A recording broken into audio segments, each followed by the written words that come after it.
Jeremy. I have begun. Yes. I've begun the floor. You already. I'm aware of that, but. All right, so let's go ahead and get started. I think we're going to be one shy of a quorum, so we're going to postpone voting on the minutes until the Q4 meeting, which is fine. I think that was the only main big thing we were going to vote on. We have a good agenda, though. As you'll see, we've got some Jeremy Harrell from ClearPath is going to join us again. There he is. He's on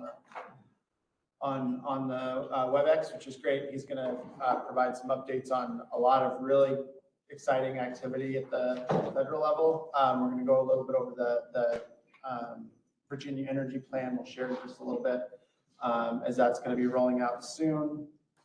April will provide us an update on some of UNIX efforts. We've got a couple other items to go over as well. So thanks everybody for joining us. I will kick it off with a quick safety message. This was one actually reminded me, I know I usually, because I'm fresh off driving down here, I end up doing one on commuting. But it is true that with the changing of the seasons and the fact that we haven't, daylight savings time doesn't switch until November. I don't know if you all are noticing, but in the morning and in the evening, both dark and I seem to be driving home these days with the sun directly in my eyes almost. So just as we're getting into fall and then into winter and as things change, just be kind of a heightened awareness as you're commuting. There's a lot more activity out on the roads. We were just talking about the traffic is definitely picking up to kind of the pre-COVID levels. So just a reminder for everyone to just be aware as you're commuting and driving around these days.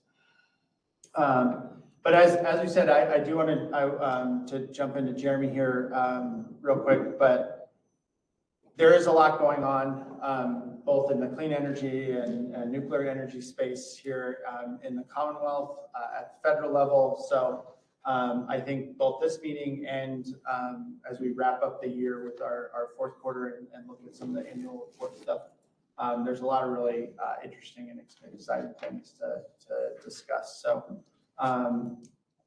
before we get to Jeremy, why don't we, since we've got him on, why don't we just go around the room? We've got a couple new faces here and just introduce everybody and then we'll get started. So Michael, do you want to kick us off? Okay. Michael Lemke, run the Nuclear Environmental Group for HII.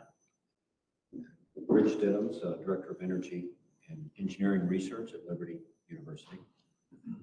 Jeff Fox, Director of Research Development in the School of Engineering at University of Virginia. Hello, everybody. Arlen Volstead from the State Corporation Commission General Counsel's Office. David Essa, also from the SCC, Director of the Division of Public Utility Regulation. Thank you for joining us. Tom Ponte with Framatome. Gary Tupper, Interim Dean of Engineering at UCU. April Wade, the Executive Director for the Energy Consortium. Gene Graycheck, representing the American Nuclear Society. Larry Corky, Energy and Regulatory Manager at the Virginia Department of Energy. I'm John Capps, representing Virginia's community colleges. Hi everybody, my name is Brady McCrory. I'm at the Dominion Energy Innovation Center. Ben Pearson, Two Gaps Consulting. We represent the Virginia Energy Consortium. And Brandy, do you want to? Brandy Fraser-Vespovich, Virginia Energy, Virginia Department of Energy, Data Analytics. Ryan Welsh, Virginia Department of Energy, Energy Technology Analyst. And Ryan Welsh, just so the board knows, will be taking over as lead for Venica in the coming year. I'm going to still act as a supporting role, and I will still plan to attend regularly in that supporting role, but he's going to take the lead to help kind of take some of the load off of me. Yeah. All right, thanks. So we are fortunate again to be joined by Jeremy Harrell, who is the Chief Strategy Officer at ClearPath. You may all remember Jeremy provided a briefing for our group early last year. I asked Jeremy, he both in his role with ClearPath, but he's also the chairman of the board for the U.S. Nuclear Industry Council. There is a like I said, a lot going on at the federal level. Jeremy's an expert in the policy, clean energy space. And I thought it'd be great for him to kind of give us an update of what all is happening and maybe answer any questions that folks may have about Inflation Reduction Act or other policies. So Jeremy, I'll turn it over to you. We can see your slides and hopefully you can see us too. Awesome. Yep, I can see you all as well. Thanks, Tom, for the very kind introduction. And it's really great to see you all. Sorry I couldn't be there in person today, but hopefully I'll be able to make one of these live in the flesh at some point in the next couple years. I really appreciate the opportunity to discuss this stuff with you all. And as Tom mentions, it's been a lot of exciting development that's been happening in Washington, D.C. in this space, particularly in the clean energy space, and with a really, I think, relative to the other clean energy technologies, disproportionate amount of successes and policy that's been put in place aimed at growing U.S. nuclear growth. And so I'm going to go over through some of those things over the next period of time. One thing I want to put out there, folks, interrupt me as you need. If there's a question that comes up, something along those lines, I want this to be the most helpful for you. It does not need to be me just presenting slides and such to you all. So please interrupt me. And I'm happy to answer any questions that you may have. Tom gave kind of an overview of me. ClearPath is just a nonprofit largely based in DC, focused on clean energy and climate policy. Nuclear is a central tenet of what we work on, but not everything that we work on. And then he mentioned my role at U.S. Nuclear Industry Council, which is one of the leading national trade associations focused on the growth of new nuclear and the American supply chain. What is easiest? Do I just say next slide, or is there a way for me to toggle here? Or I think Brandy's got it. So yeah, just say next slide. Thanks, Jeremy. Awesome. Thank you, Brandy. Really appreciate it. To really underscore that point, the last 2.5 years have been particularly crazy. There have been 4 very significant climate bills that at every time that they were enacted was the biggest action Congress has taken in over a decade on clean energy and climate. So we can even date back prior at the end of the Trump administration and the end of the previous Congress. A big refresh of clean energy policy got enacted into law, known as the Energy Act of 2020, which effectively was a reorientation of federal programs focused on energy innovation and technology. And this was significant. It was the largest emissions reduction policy since the Energy Act of 2007, or the 2005, or the 2007 tax deal that got done at the end of the Bush administration. And we at that time thought it was going to radically transform kind of the policy landscape, and ironically, has changed. Relevant to nuclear, this is the first bill that really codified and launched the Advanced Reactor Demonstration Program, a key federal public-private partnership program that I think I discussed with you all the last time I was here, and really like modernize the DOE's focus on clean energy and climate moving forward. As we moved into the Biden administration being sworn in and a very narrow Congress at the beginning of this Congress last year, one of the biggest policy things that was accomplished last year was the Bipartisan Infrastructure Bill, also known as the Infrastructure Investment and Jobs Act. And this bill funded those promises that the Energy Act made ultimately. So over $62 billion was given to the Department of Energy to accelerate these key moonshot programs like the ARDP and other key research programs that have now been modernized and focused on kind of the energy and climate challenges our nation faces. Really unprecedented. This was multiple years of funding in this space. So in the case of the Advanced Reactor Demonstration Program, the Office of Nuclear Energy got over $2.5 billion. So basically what was needed to demonstrate the X-energy and the TerraPower reactor for the first 5 years of funding for it, which is pretty crazy. And in DC, I've been in DC almost 18 years now. Everyone wants forward appropriations, right? Everyone would love to have the certainty of knowing that their resources are available for the next 3 or 4 fiscal years. And we used to laugh at folks when they would state that as their priority. And the infrastructure bill ironically did do that. And it was kind of a once in a long time. I don't want to say once in a generation, because as I mentioned, all of these things seem to continue to move the Overton window for us. But that injection of resources in the department is significant. And then we've had an influx of activity over the last couple months.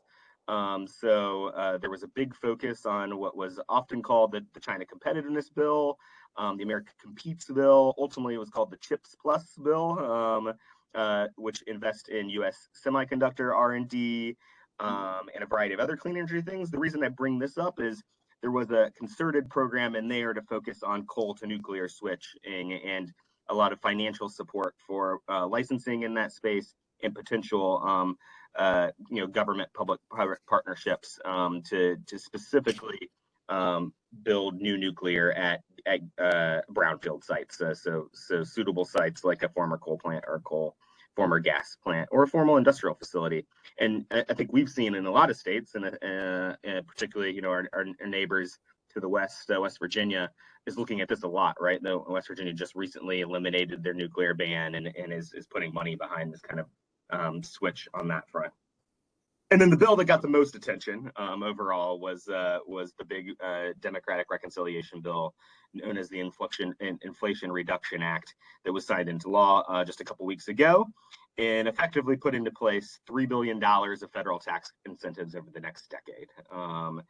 And did a handful of other really important things for nuclear as well, including put some policies in place to prevent the premature closure of existing reactors, put a significant down payment in programs to give us our next generation of nuclear fuels, and put into place a variety of programs that potentially could be partnerships for industrial users and nuclear for the use of processed heat. So.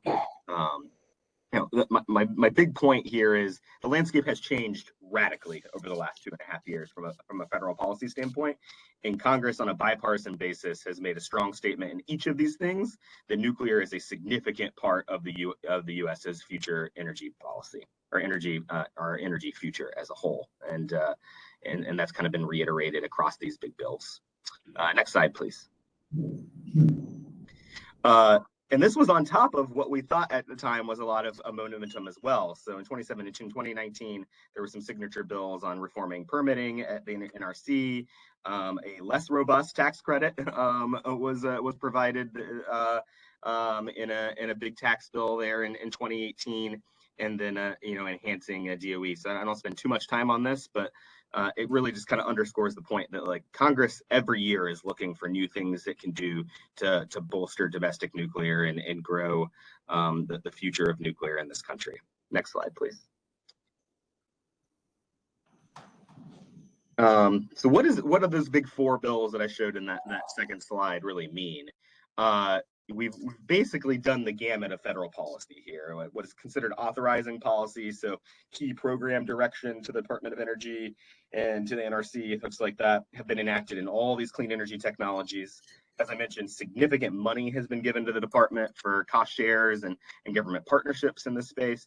And now there's tax incentives as well. And so as ClearPath looks at technology commercialization and technology innovation, we see like significant, three big pieces of the puzzle across the finish line. There's government certainty and law, there's multi-year funding to ensure these projects are successful, and then there's a market signal, essentially an incentive in place to help make initial projects, first of a kind to the nth of a kind projects that often are more expensive than their later commercial really cost, and frankly making these things I think pencil out for a lot of utilities. And I know in our conversations with investor and utilities in the country, it's made a lot of folks rethink their 10-year plans, and in particular in the case of CCUS and nuclear, I think a lot more thought being put into how they factor those technologies into their IRPs, things along those lines. Next slide. What does that mean granularly for nuclear? Here is kind of the mix of items. The Energy Act had these big pushes and directions. DOE, I mentioned the RDP funding. There was also a $6 billion program for existing nuclear in the infrastructure bill.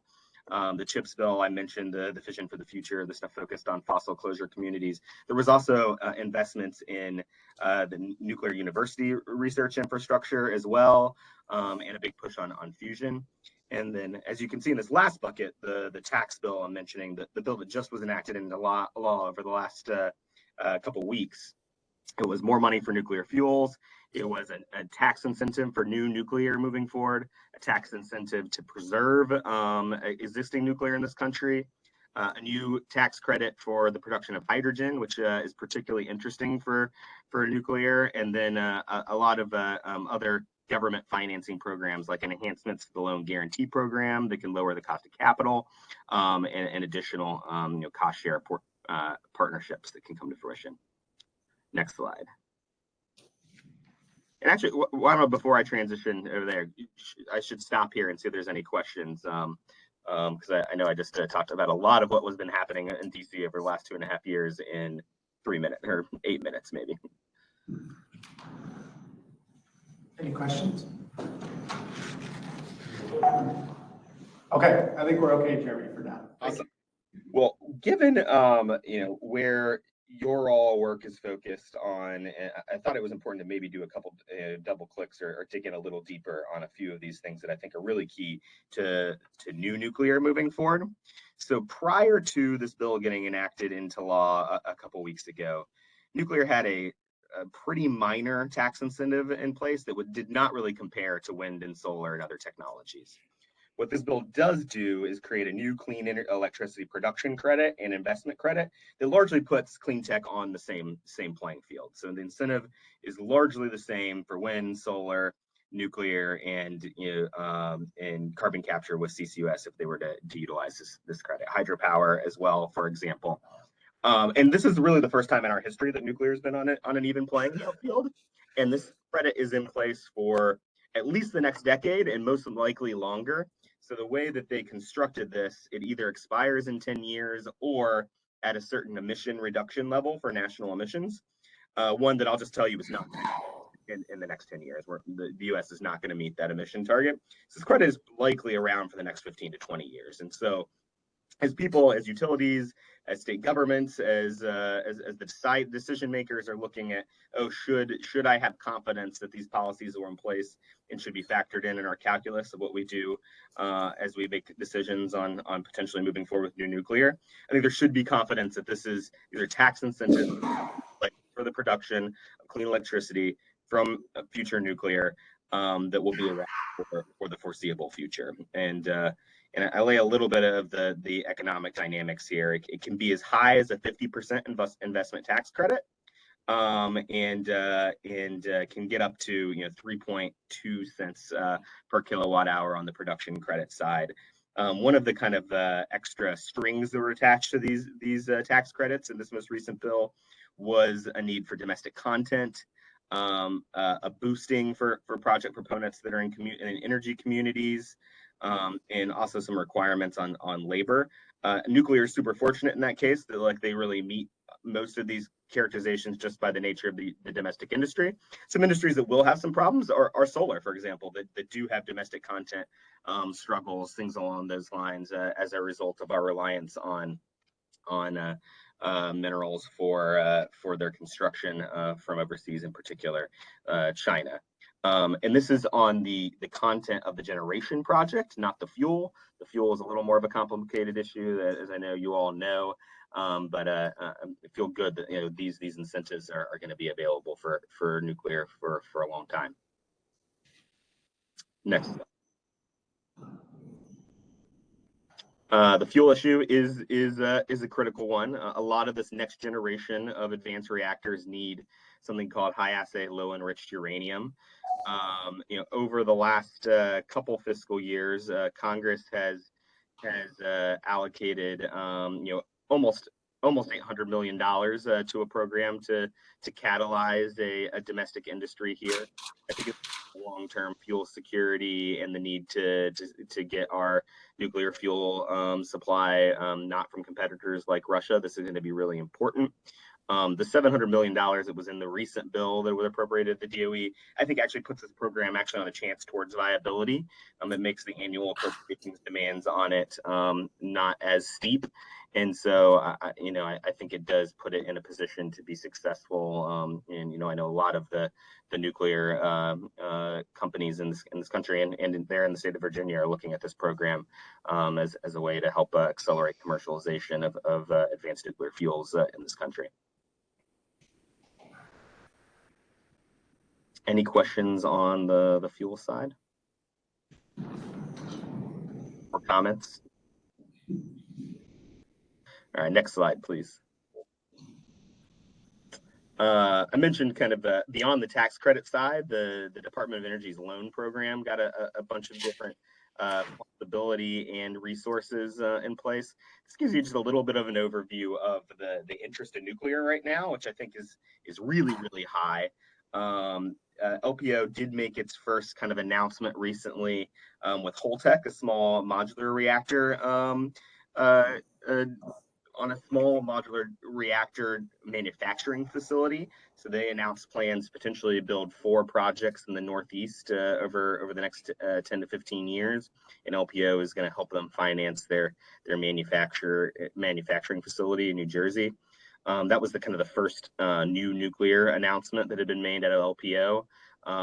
They did help the Georgia reactors and Vogtle, but I think is a really exciting step to show that there's significant market interest in this stuff, and that some of the new advanced reactor developers are looking for these innovative ways to finance their projects.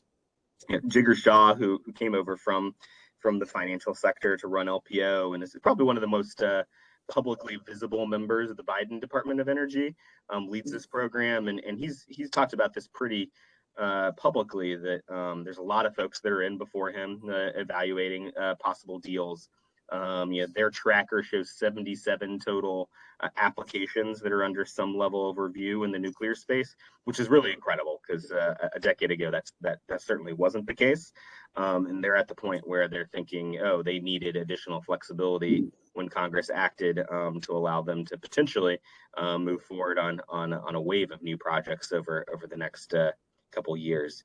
I think the other thing that is interesting is they did get some authority to finance kind of repowering or repurposing energy infrastructure as well, which I do think could be helpful, for example, for a coal to nuclear switch or something along those lines as well. So I definitely think it's important to watch the loan program office, particularly at DOE, kind of out the cost share stuff that happens at the Office of Nuclear Energy and outside of the kind of tax provisions that are in law.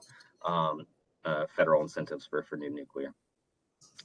Next slide, please.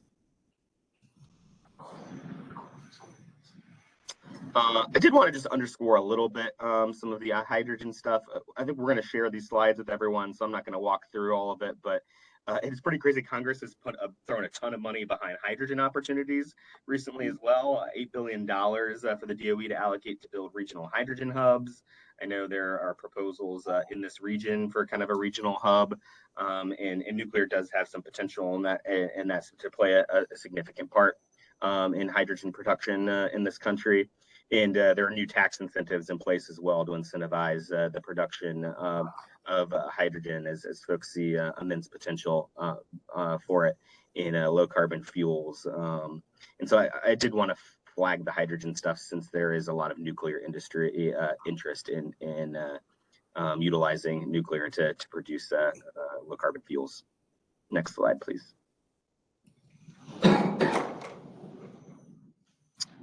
These are just a little bit of the dynamics of the hydrogen credit as a whole. Again, a scenario where you can get a 30% ITC for a facility to produce hydrogen. You could combine the hydrogen credit with the clean electricity credit that I had mentioned earlier in my conversation. You can't with things like 45J and 45Q, but another area where there's a robust tax incentive in place that could be used to advance a new nuclear project, depending on what the use case for that project is.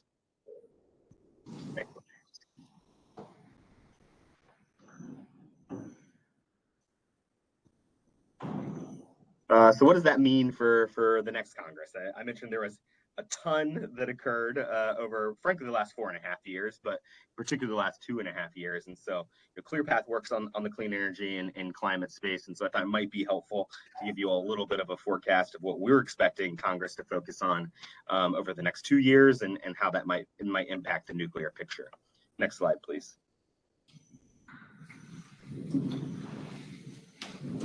One I wanted to write said, I think what does make it very clear is, with all this policy coming forth, it is now in the hands of industry to move forward and start building stuff. And so I'm going to show a couple things here that I think show the robust private sector advancement that's happening in the industry. And I think that's what we're going to be focused on a lot over the next 2 years. There's going to be significant milestones hit by companies who are both developing new reactors and developing fuel facilities as well.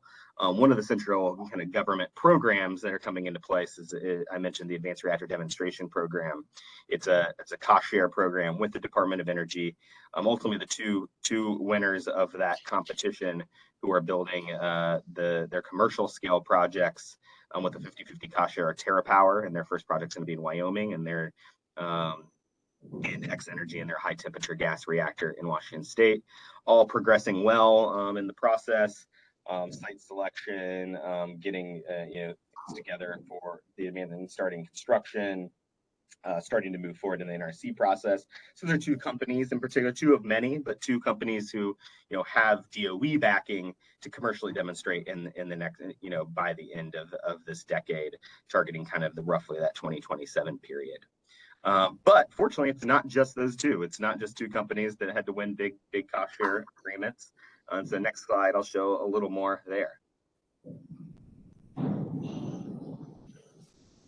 This just gives you a little bit more overview of those two particular projects. We can skip ahead to the next slide. This is just our very basic estimate of the nuclear footprint kind of across the country at the moment. Projects that have been announced, companies that have significant presence in places across the country. This is really with a focus, mostly of a focus on the reactor side, but just to show you like all the things that are popping up, including in the research reactor space. Next slide, please. And this future is now. Here are a list of commercial reactor projects that are advancing forward, all targeting kind of over the course of the next 10 years, all within that time frame of where some of these policies are in place. And as you can see, it's not just TerraPower and X Energy. It's folks like GE Hitachi. It's Holtec. It's Oklo, which is a microreactor design. NuScale building the project in Idaho to provide power in Utah. All these folks are underway and moving forward on projects with the project delivery timelines kind of within the next 5 to 8 years. Next slide. And it's also happening on the research reactor side as well, and I think that's significant, and both from domestic supply chain benefits, human personnel and training, things along those lines. And so a couple exciting public and private partnerships and partnerships with the DoD to move new reactor types forward in this time frame as well. Next slide. What does that mean for Congress here? As I said, I think now is the time for industry to start moving forward. I think we're going to see an influx of private sector milestones hit over the next couple of years, but Congress will still be working on nuclear policy for sure. I think one thing has become very clear: there is strong bipartisan support in the Congress, regardless of the political makeup of government, to support nuclear. I think just as purely clear path perspective, and I think it's also the general current consensus, at least with current polling and things along those lines, that it's likely that Republicans will take the majority in the House. I think a lot more in question in the Senate. I think I bring this up because clean energy is going to still be a big part of a Republican House majority's plan. This thing I'm showing on the right, which is Kevin McCarthy's Energy, Climate, and Conservation Task Force, are kind of pillars that they see as kind of the key tenets of things that they're going to be focusing on should they take the majority. I mention it largely because the things like Let America Build, beating China and competing on the international frame, and energy innovation all fit in the nuclear bucket. And when they rolled out these pillars and such, frankly, there was a signature nuclear talking point or piece in every single one of those buckets. And so I think it's a signal to show if Republicans do take the majority in the House, nuclear is going to be kind of in the forefront of their policy agenda as well. Where we've seen, regardless of what happens in the Senate, there's strong bipartisan support for nuclear there as well. Next slide, please. with all this money, federal money that's getting thrown at clean energy, what are kind of some of the next challenges that are going to be moving forward? We see the landscape that the regulatory, supply chain, and permitting things are going to be a huge, huge blocker. And I show this chart largely to show, it reflects what it would take to actually build new generation in this country that reflects the modeling that frankly the administration and many are saying these new policies like the tax incentives are going to bring about. We have to radically change how we build things in this country and break through kind of permitting issues and things along those lines to have any shot of this exponential growth. And I show this to show that like just the practical feasibility of doing this like means the status quo is not feasible, which is why I think we're going to see a lot of focus from Congress on permitting as a whole. There's been a lot of political back and forth in Washington about this over recent days. Senator Manchin has a proposal that he thought he had an agreement on. They ultimately had to yank it. I think this is going to be a conversation that continues well into the next couple of years, especially as companies try to utilize some of these financial incentives the federal government has put in place and hit some walls with some federal permitting challenges. Next slide. There are other bills out there that are focused on the international picture as well. This is a legislation introduced by Joe Manchin, who I think everyone knows, and Jim Risch, who's the top Republican on the Foreign Affairs Committee. It's about to get a House companion as well here in the next week or so before folks leave town. Really focused on the global market too, because I think something that we've seen that is really particularly relevant to nuclear is given the energy scarcity issues in Europe and their reliance on Russian gas. Obviously, the U.S. is mobilizing quickly to help try to provide U.S. gas supplies for that. But I've been hearing from vendors, particularly the members of USNIC, some of these key developers that I mentioned earlier, that the interest from the Europeans in particular, and really folks across the globe, as they see like this concerning issue where there's a geopolitical dynamic that radically turns their energy picture upside down. They want to take things in their own hands. And so I think you're going to see more efforts from the Congress to try to push U.S. technologies abroad. I think that's particularly important for folks who are examining the possibility of building new nuclear, because it means more customers, right? And if there's a larger order book, then that's beneficial to U.S. supply chains, particularly if they're U.S. reactor developers. And you're sharing a little bit of the learnings of building these new projects abroad. I think to get the real cost declines of deploying these technologies and driving them down, learning by doing, having global international partners that are going to do this as well, I think helps accelerate that. Next slide, please. And then there's a big focus on the NRC moving forward. So I think the NRC is working to modernize and try to be ready for this influx of new designs that are coming before it. The NRC itself admits it expects at least 10 new reactor applications by 2026.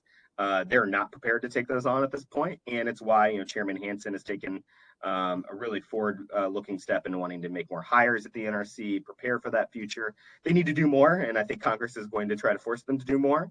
I think the key tenets of new policies in this space will be do no harm.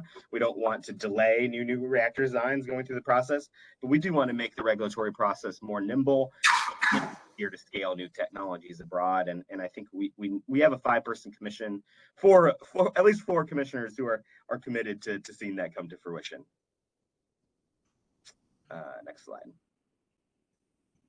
And so, yeah, I think that was what I wanted to touch on. I'm happy to go back to any of these that had a little more of the details of the recent statutes. I'm happy to talk political forecasting a little bit too, if that's helpful. Whatever is the best use of your all's time and most helpful with given the jobs you guys have there. And I really appreciate everyone's time. And Tom, thanks again. And Brandy, thank you for the opportunity to present to you all. Thanks, Jeremy. That was great, really helpful. I know I have a couple questions, but does anybody have one before I kick it off? April? Hi, Jeremy. My question for you, what do you think is our biggest challenge in the new Congress? In the new Congress, particularly for nuclear policy? Yes. The general gridlock in this country as a whole. I do think divided government is going to be difficult, and I think there's going to be a lot of House versus Senate dynamics. A lot of this big policy that got done over the last 2 years largely was generated in the Senate and forced upon the House. The infrastructure bill, they held out for a long time, and ultimately the president put pressure and they moved forward and advanced the bill. The Inflation Reduction Act was largely Senate drafted as well. I think there's going to be a lot of more House Senate tensions there, and so I think there's an area where there's going to be an agreement. I also would say that I think that the money spigot is not going to be flowing quite as broadly as well, right? Like I think inflation, I think Republicans taking control of the House as a whole, like we should not expect to see $62 billion thrown at the Department of Energy again, regardless of what the challenges are before us. I think we're going to see more fiscal restraint there. And listen, nuclear costs money, and the federal government has a central role in partnerships and things along those lines. And so I would just hedge any expectations that we're going to see significant increases in funding and key program areas. I think those are two big challenges. Thank you. So Jeremy, with both the incentives that are now available to all clean technology, I think you laid it out really well with the piece on hydrogen. I think there's also, you can translate the incentives to process steam as well. It warrants itself, I think, to new business models in the nuclear space, generation models, and potentially it seems to me that there's going to be new entrants. I mean, we're already seeing a lot of, we've had a lot of developing and let's call them startup companies that had already entered the space. Mm-hmm. But have you all started to see or hear from new players that are interested in nuclear that may, whether they're even in the energy space or they're in the industrial space, or frankly, just I have a feeling we're going to start seeing private equity and investors and all sorts of people. But have you started hearing from others that you would, are not traditionally in the nuclear energy field? Yeah. To your last point, we're seeing an influx of increased interest in the financial sector.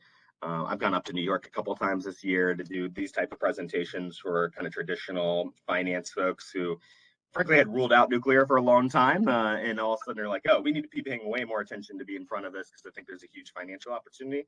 So I think that's one key area where things are changing. And I think, some of the big financial institutions have a lot of interest in the space now because they see a little more, policy certainty, a little more trends where the financial sector is going, and I think they see where the global market's going. As you think about different ways, different financing models, different project partners, definitely. I'll point to two that I think are really indicative. They're more big, hegemons in these spaces, but I think we're going to see more and more of it. X-Energy, the high temperature gas reactor company that I mentioned earlier in my presentation, they got an award from the DOE for the Advanced Reactor Demonstration Program. They recently announced an MOU with Dow Chemical to build one of their high temperature gas reactors in Louisiana at the end of the decade. So looking at 28-29, to use the heat from the high temperature gas reactor to decarbonize their processes and chemical production. I'm seeing a ton of interest from heavy industry as a whole, opportunities, interest from mining and micro reactors as well. Some of the big, multinational mining organization or companies are trying to explore that, both here in the U.S. and for Canadian deployment. So those are kind of some new opportunities that are out there. And then the tech space, I think, is interesting as well. And Google is one who has walked the plank that's a little bit more, and their low carbon commitments. They want to source 24/7 power, and they've done a lot of power purchase agreements with wind and solar companies, but they recognize there's limitations there. I think there's a lot of interest from folks like Google and who could use it for data centers, Microsoft for cloud, or I guess in their case Azure management, Amazon for microreactors and small modular reactors, because they can source zero emission power 24/7 from these technologies. I don't think they're going to be the first buyers, but I think they're lining up to be more of the second, third, fourth buyers, which is exciting because we've already seen a bunch of first buyers really come together, and the government put some support behind some of those first of a kind projects. Yeah, I don't know if everybody here is aware, but if you get a chance, go look at what Talon Energy has done with their Susquehanna nuclear plant up in Pennsylvania. They actually have a data center that is essentially almost inside the fence line per se, but they're behind the meter, and they're selling electricity directly to the data center from their existing nuclear plant. So it's an interesting model that they've set up there as well. So I guess the other question I had, Jeremy, and I don't know how much ClearPath is looking at this. You kind of talked a little bit about it with the NRC, just the regulatory review challenges that they're going to have. But I think resourcing across the industry is going to be, well, it already is a challenge. So I think one of the things, at least, that is worth, I think, our group, and I know the working group that April's going to talk about is looking at this, but also it's going to take a coordinated effort is how do we find the workforce, and that's across the spectrum, right? It's the skilled labor, it's the construction workforce, it's the engineering talent, it's everything, because there's already a squeeze. We're already looking at everybody for resources. I think it's just going to get, it's a good challenge to have, right? But I think that's going to be something that there may need to be a coordinated effort. I don't know if you guys have gotten into that as much, because it's not necessarily a policy fix. It's more industry coordination, but. Yeah, I've made a couple, or I've had a couple meetings, presentations, such with a couple universities that have been interested in ramping up new nuclear engineering programs because they see the momentum in this space. We're seeing a lot more on the partnership in the building trades, for example. I think unions see these as opportunities and good paying, long lasting jobs. And so the building trades, AFL-CIOs, folks like that are really wanting to make early partnerships with some of these advanced reactor developers and folks to line that up. TerraPower, for example, is really trying to tap some of the building trades folks who are doing work in Georgia, and hopefully transition them from Georgia to Wyoming to have kind of the learnings and have those people. But it's going to be a big issue, right? Like, as more projects pop up, like, we can't afford to have all of the workforce, the modern day workforce saturated with one or two projects, or frankly, everyone down in Georgia at the moment, right? And so as we think about the nuclear future, I think it's engineering, it's trade jobs, and I think some forward-leaning states are trying to already put some financial assistance and programs in place to do that. I know, for example, I did a West Virginia Manufacturers Association event recently in Wheeling, and they're looking at kind of state level trade support to do training. Show West Virginia is ready to attract one of these new reactor developers, and so I think states would be wise to do some of those things and make some forward leaning investments that I think are good in their state's job growth and ultimately prepare for maybe future investments in the nuclear industry. Other questions? Jeremy, this is Gene Richard. I noticed that you put the VTR on your chart. What is your thought about? Obviously there needs to be a change of mood within the Congress to fund that. What's your thoughts on that? Yeah, it's interesting because 2 years ago the VTR was one of like 4 or 5 different multi-billion-dollar nuclear projects that are out there. I think a benefit of the past 2.5 years, I mentioned the $2.5 billion that went into ARDP. That takes some major annual spending pressure off any program.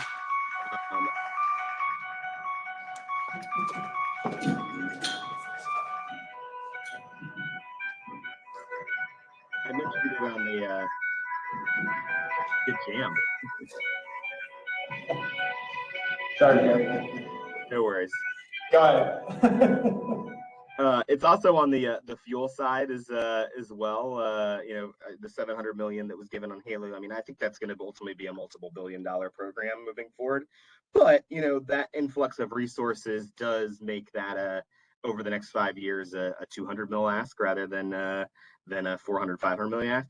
The reason I bring that up is to April's question earlier. What are going to be some challenges in the new Congress? Andy's budget's not going to go up 2x every fiscal year in divided government. So I think that's one thing. And, there's less competition from these big infrastructure projects. I do think it's incumbent on the DOE to rethink this project a little bit and how they're going to move forward. The design is very similar to the TerraPower design. It's getting built in Wyoming. They need to take some of those learnings from that to, I think, both lower costs and factor in kind of project planning, things along those lines. So I think the VTR is still a really important national asset that we do need over to really see advanced nuclear scale up in the long term and do fuels testing and materials testing. I do think we have a longer burn on that now than it was originally anticipated 2 or 3 years ago, and seeing it come to fruition. But I'm still optimistic about it if DOE does respond to some of the congressional criticisms on its initial project design.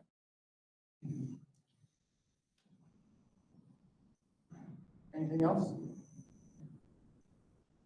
All right, well, Jeremy, thank you for spending the time with us. This was really, really helpful. We always appreciate your insight, and I'm sure we'll have you back again as we continue to just pile up all the positive legislation. Awesome. Good. Well, yeah, hopefully I can see you all in person sometime. I really appreciate the opportunity. Please don't hesitate to reach out, shoot me an email. If I don't know the answer, I'll get you in touch with someone who does. But I want to be the resource for you all. Like, I think you guys are doing extremely important work, and I really appreciate the invitation and the partnership. Well, thank you. Thanks all. And Brandy, you said you are going to distribute those slides to us. Yeah, they'll be posted on the Veneca webpage. So they'll be available to everybody, including public. Thanks, Jeremy. So Larry, are you going to provide? Yes, I can provide the update on the energy plan.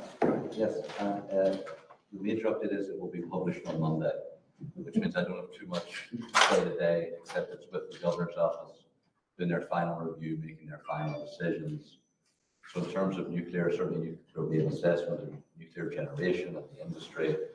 I can't say what specific policies will be in the final edition, but it will come out Monday, and I'm sure we'll circulate it to this group as soon as it's available. Yeah, I know we're planning on circulating it. I think what we had talked about, or Brandy and I talked about yesterday, is that our Q4 meeting, we'll have, hopefully we can do a little bit of a deeper dive on the plan itself, once the details and stuff are out there, and we can answer questions. Yeah, absolutely. Whatever policy recommendations come out of it, we can provide a presentation and focus on the nuclear aspects. So everybody stay tuned for Monday's release. April? Do you want to... So what I can tell you on our work,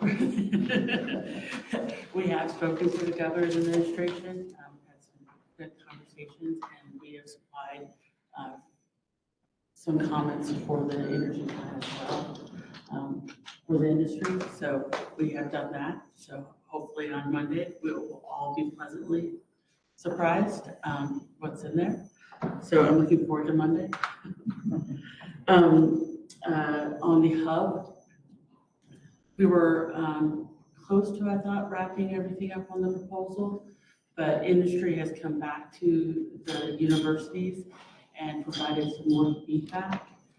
So right now we are revising the proposal for with the feedback that we received. So hopefully we'll have that back.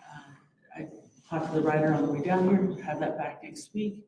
And so give that to the working group again. But that you will see more action regarding hub development later this fall. That's what's going on there.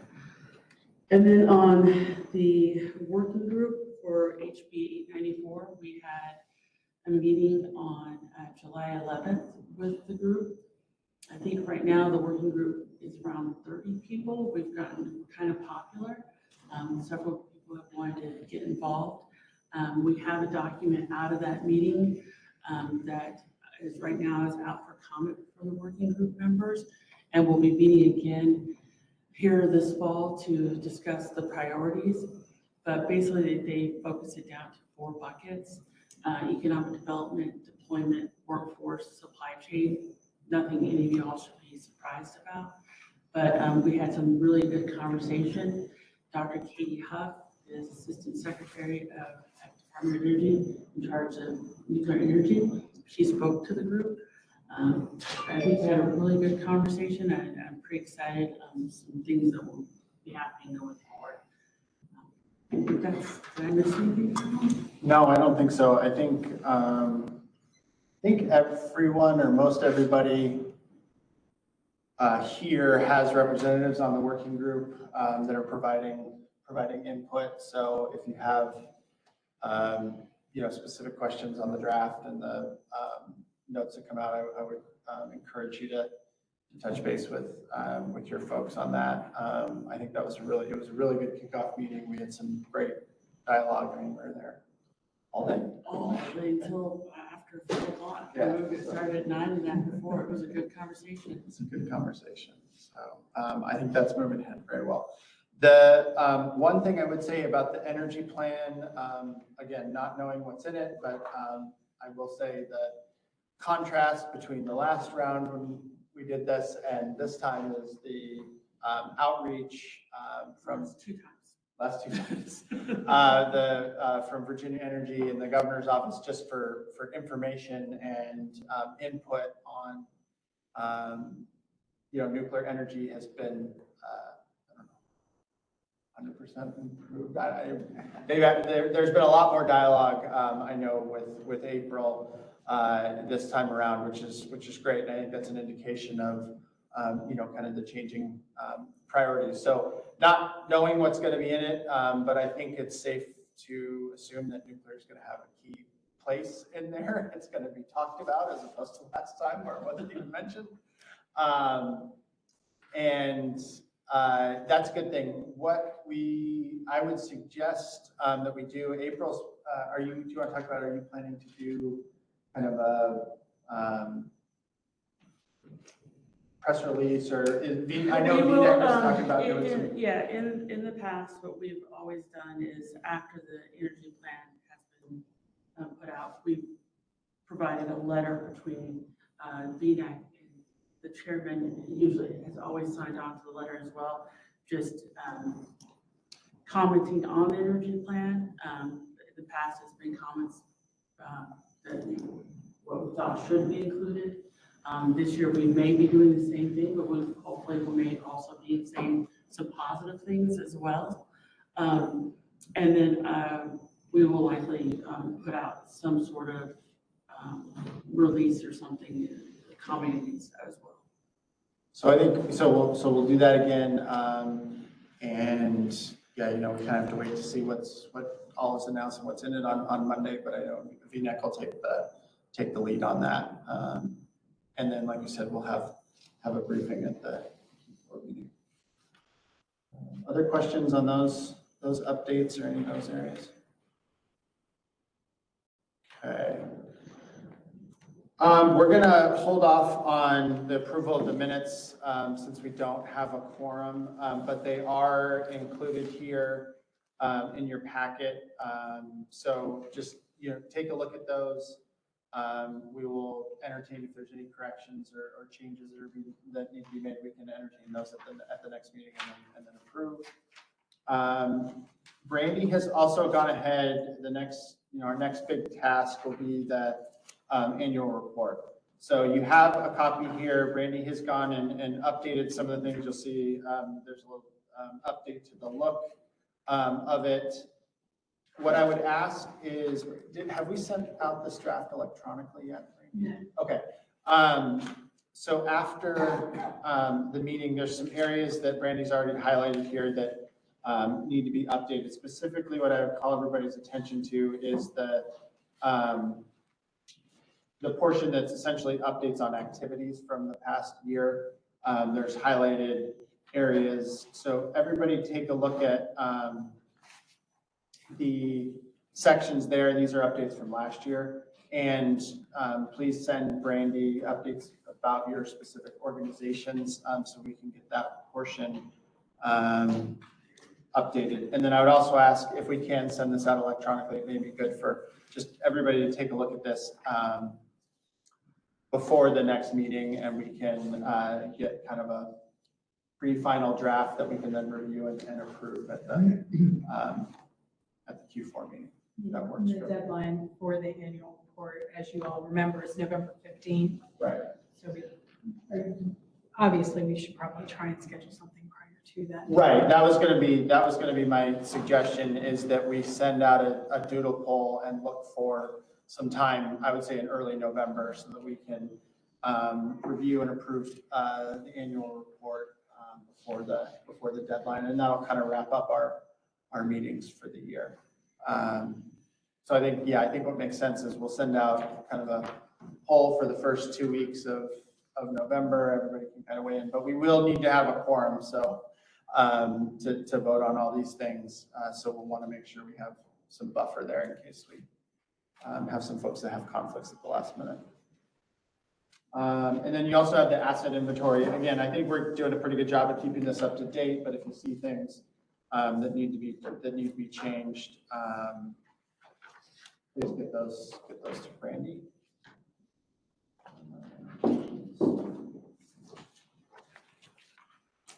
And then in terms of news and member updates, we've kind of gone over the major stuff with Jeremy's briefing, but I will say if you haven't been, had time to go through the Inflation Reduction Act or look at the key nuclear provisions,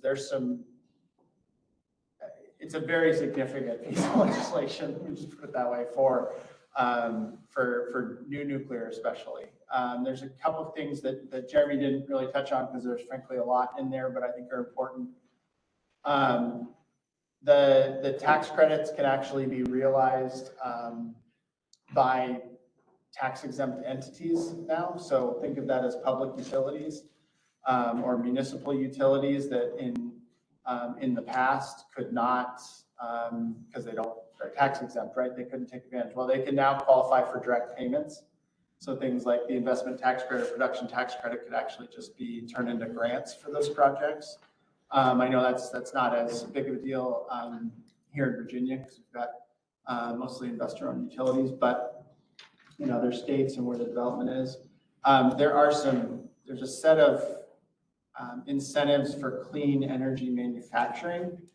It doesn't specifically talk about nuclear, but there's some discussion about how that may apply to expansion or new infrastructure, which I think is significant for Virginia as well, as we already have a lot of infrastructure here, but I think expansion of that as new nuclear goes ahead is going to be important. So anyway, there's going to be more processes that come with the implementation of that law, especially with the Treasury Department and how they issue their guidance of how the tax credits will actually be governed and implemented. That'll be important. But I think as Jeremy talked about, and we kind of discussed in the Q&A, this is going to be potentially significant in bringing in new players, new interest, and I think with VEDP's focus on kind of the economic development aspect for Virginia, the working group that's already kind of ahead of the game, there's a lot of opportunity for the Commonwealth there. So. Are there other updates that we have from any of the members they wanted to bring up this time? Okay. Are any other questions or comments for? Okay. So I think we'll go to public comment unless we have anything else. Erica. Hi, Erica Gray. I'm a volunteer for the Virginia Sierra Club. I want to start off obviously with prayers for, all of Florida and the people in the path of this terrible storm. And I'm also hopeful that the nuclear power plant operators have done their due diligence in their preparations as well. Also, I think from the last time I was here, the continued shelling and stuff is still going on in Ukraine. The Biden administration seeks another $35 million nuclear incident, nuclear incidents amid the rising dangers. Basically, nuclear power carries exponential risk way beyond any other energy source we have. So every time I come here and I hear about more nuclear, my concerns are what we already have and how we can protect what we have. Our aging plants probably need a lot. I'm always worried to hear that we want to do more when I don't think we're doing enough of what we already have. The container issues, I think, still need to be looked at, because here recently, I looked up on the high burnup fuel pilot program we started some years ago at North Anna. And the report that came back basically said a lot more research is needed. The NRC has allowed this industry to put the cart before the horse for years. They just kept using nuclear and keep moving up the high burnup fuel. So now we have a really crazy mixture of fuel, spent fuel pools or loaded to the brim around the country. If one of those has a leak or drain out, we're going to deal with something catastrophic. So really, the cart's being put before the horse again. We hear more nuclear, more nuclear. The Biden administration also is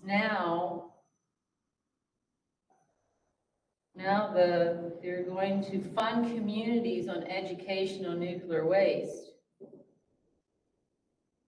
They said that on Tuesday, we'll fund up to 8 U.S. entities or communities that are interested in learning more about storage of nuclear waste, as the issue has hampered the nuclear power industry. Well, sure it has. New Mexico and Texas are not interested. And the idea of an interim parking lot style nuclear waste dump is really quite ridiculous. Can't just do all this infrastructure and take it somewhere temporarily. Temporarily will be a very long time. So ultimately, if they try to cite that, it'll be in an area where people don't have a choice. So I think that's definitely a problem. And I also want to reiterate that as it goes for clean energy, nuclear energy is not clean. The whole nuclear fuel chain, from uranium mining, processing, turning it into yellow cake and pellets and the whole 9 yards, and then the back line of forever, or the back end of forever storage, the canister cap. I mean, I'd like to see a third party do an actual, estimate of the CO2 emissions that are created by trying to do that.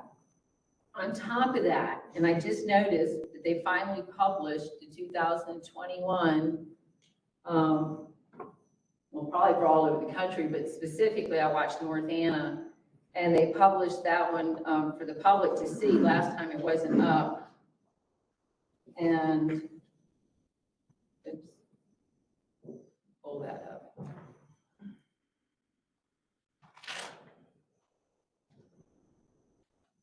Because it's not just about CO2 emissions.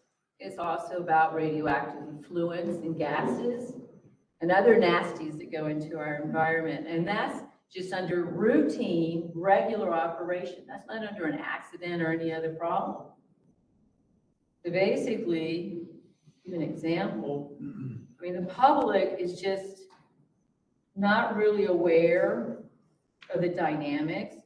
And the NRC, obviously, a few years ago, canceled the idea of actually doing some research around these communities to find out if cancer is higher or what's actually in the environment. But just a short list of gases, effluents: krypton 87, krypton 88, xenon 133, xenon 133M, xenon 135, xenon 135M, xenon 138, iodine 131, iodine 133, magnesium 54, cobalt 58, iron 59, cobalt 60, zinc 65, strontium 89, strontium 90, molybdenum 99, cesium 134, cesium 137, cerium 141, cerium 144. And then it goes on, the list that goes on and on, cobalt, zinc, strontium, all these things that are also in the liquid effluents. So all this stuff is going in the environment. I don't know how we can consider it clean, and this is without an accident. So really, nuclear energy is not really a true clean energy. What I'm excited about actually is the latest, I was going to end with that, but I want to jump to that, is we'll get to it. Very good at this, obviously. Oh, is Coastal Virginia Offshore Wind Project. I was at the General Assembly when we talked about this in the beginning, almost a decade ago. Very happy to see that it's making ground. Hampton Roads, 27 miles of the coast of Virginia coastline, paving the way, the clean energy future of Virginia. Basically, as this goes on, I'm not sure exactly when the completion date's 2026. Powered up to 660,000 homes at peak, goes on and on. Also, piggybacking on that, talking about how they can also utilize it with hydrogen. There's definitely better ways in nuclear as it goes for energy, and this is where we really need to put our energy, money, and time in, and put our other money and innovation and how we can keep the waste that we've created safe. And we need to start unloading the pools, because that's really where the biggest danger is, especially in areas where they just extended the license of Diablo Canyon, one of the most dangerous places to actually have a nuclear power plant. So good news on that front as it goes for Virginia with true clean energy, and also doubling up with that also with solar.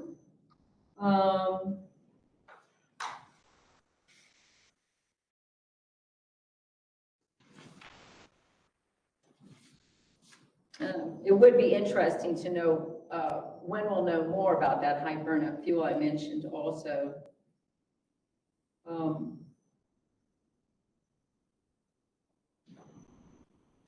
And I did look up, and I was able to find that that federal inspector at North Anna, he's not going to do jail time because he pleaded guilty of falsifying the data at North Anna. Still don't know the extent of how much and what all he falsified, but obviously he did it for a while, and so he's kind of like just going to probably have to pay a fine, but still can't find anything on his sentencing. And basically, it said, I'll pull it up.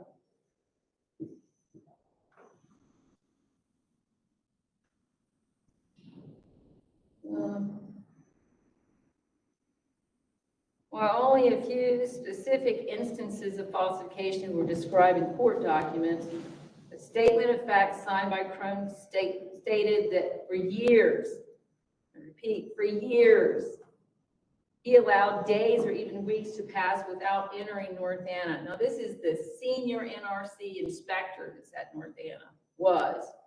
Court documents go on to say that his immediate supervisor told him on several occasions to conduct physical inspections more frequently, but that Crone continued to avoid the plant.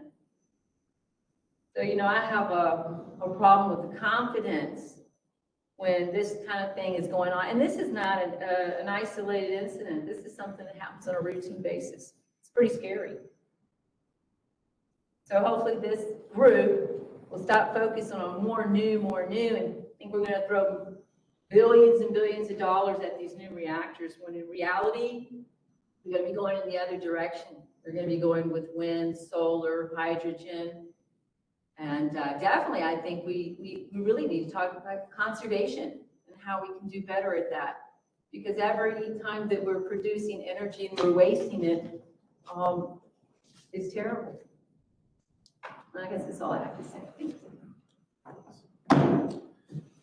All right, unless there's anything else, we will adjourn. Thanks, everybody.